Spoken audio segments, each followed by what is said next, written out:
नमस्ते, मेरे चैनल में आपका स्वागत है। मेरा चैनल यदि आपको पसंद आए तो लाइक, सब्सक्राइब तथा शेयर करें। जिन्होंने भी मेरे चैनल को सब्सक्राइब किया है उन्हें धन्यवाद। जो इस चैनल पर नए हैं वे सब्सक्राइब करें ताकि आगे आने वाली वीडियो उन्हें मिल सके। धन्यवाद। नमस्ते, आज मैं आपको एक कहानी सुनाने जा रही हूँ जिसका शीर्षक है 10 आमों की कीमत। इसके लेखक हैं R.K. नारायण। इस कहानी में बताया गया है कि बच्चों के माता पिता उनके खाली समय का सदुपयोग करने के लिए उन्हें प्रतिदिन थोड़ा थोड़ा पढ़ाना लिखाना चाहते हैं, जिससे बच्चों का बौद्धिक विकास हो सके और वे समय के महत्व को भी समझें। चलिए पढ़ते हैं स्वामीनाथन की कहानी। कहानी इस प्रकार है। गर्मियों की छुट्टियों के तीसरे दिन ही पिताजी ने स्वामीनाथन को घर से बाहर निकलते देखा तो आवाज देकर बुलाया। पिताजी छोटे आंगन में धोती बनियान पहने खड़े थे। स्वामी को उन्हें इस पोशाक में देखना अच्छा नहीं लगता था, क्योंकि इसका मतलब होता था कि वे निकट भविष्य में बाहर जाने वाले नहीं हैं। पिता, कहाँ जा रहे हो? स्वामीनाथन, कहीं भी नहीं। पिता, बाहर नहीं जाओगे, बैठकर पढ़ो। स्वामीनाथन, वह मन ही मन सोच रहा था कि यदि छुट्टियों में भी पढ़ाई करना जरूरी है तो छुट्टियां दी ही क्यों जाती है। थोड़ी देर बाद स्वामीनाथन पिताजी के कमरे में आया। पिताजी ने गणित की पुस्तक खोल रखी थी। उन्होंने लिखाया, राम के पास 10 आम हैं, जिनसे वह 15 आने कमाना चाहता है। कृष्ण को सिर्फ 4 आम चाहिए। कृष्ण को कितना पैसा देना पड़ेगा? आमों की बात सुनकर उसके मुंह में पानी आ गया। उसकी समझ में नहीं आया कि राम ने 10 आमों की 15 आने कीमत क्यों रखी। पिता, तुमने सवाल कर लिया? पिताजी ने अखबार से नजर उठाकर पूछा। पिताजी, क्या आप बताएंगे कि आम कच्चे थे या पके हुए? पिताजी कुछ क्षण उसे देखते रहे, फिर बोले, पहले सवाल हल करो, बाद में बताऊंगा कि आम कच्चे थे या पके हुए। स्वामीनाथन को लगा वह बिल्कुल लाचार है। काश पिताजी बता देते कि राम कच्चे आम बेच रहा था या पके हुए।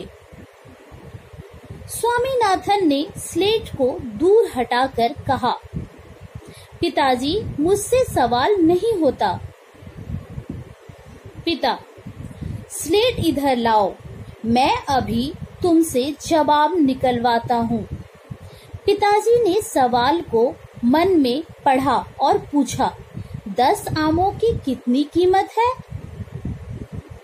स्वामीनाथन ने सवाल पर नजर डालकर यह जानना चाहा कि उसके किस हिस्से में जवाब छिपा है। फिर बोला, पता नहीं। पिता, पढ़ो सवाल, पढ़ो। राम ने 10 आमों की कितनी रकम मांगी? स्वामीनाथन, 15 आने।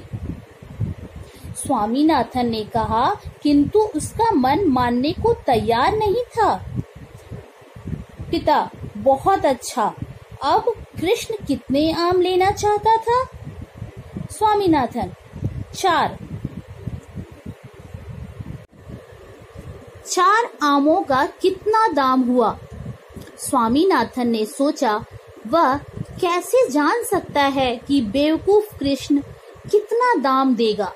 पिताजी आग बबूला हो गए थे। स्वामीनाथन की बोलती बंद थी, क्योंकि वह यह फैसला नहीं कर सकता था कि सवाल जमा का है, घटा का है, गुणा का है या भाग का है। पिता, जब तक तुम नहीं बताओगे कि 10 आमों के 15 आने तो 1 आम के कितने का, तब तक मैं तुम्हें उठने नहीं दूंगा। स्वामीनाथन आंखें मिचमिचाकर सोचता रहा, पिताजी को क्या हो गया है?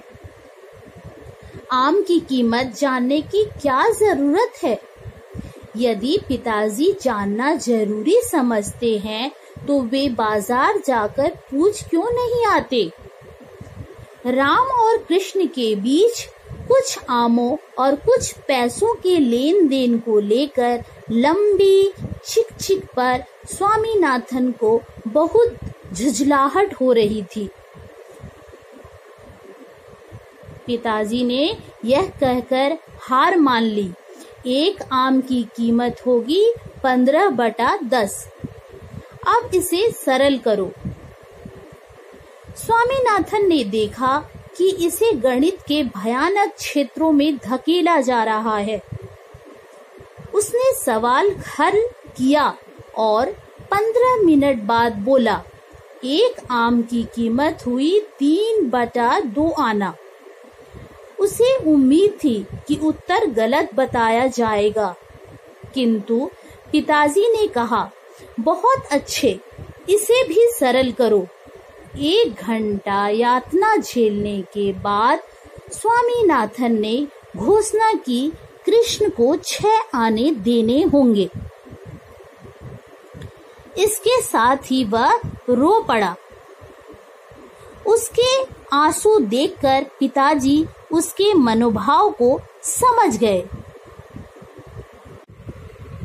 शाम 5 बजे क्लब जाते समय स्वामीनाथन के पिता ने स्वामी को खंबे के पीछे उदास खड़ा देखकर उससे पूछा, क्यों बेटे, मेरे साथ क्लब चलोगे?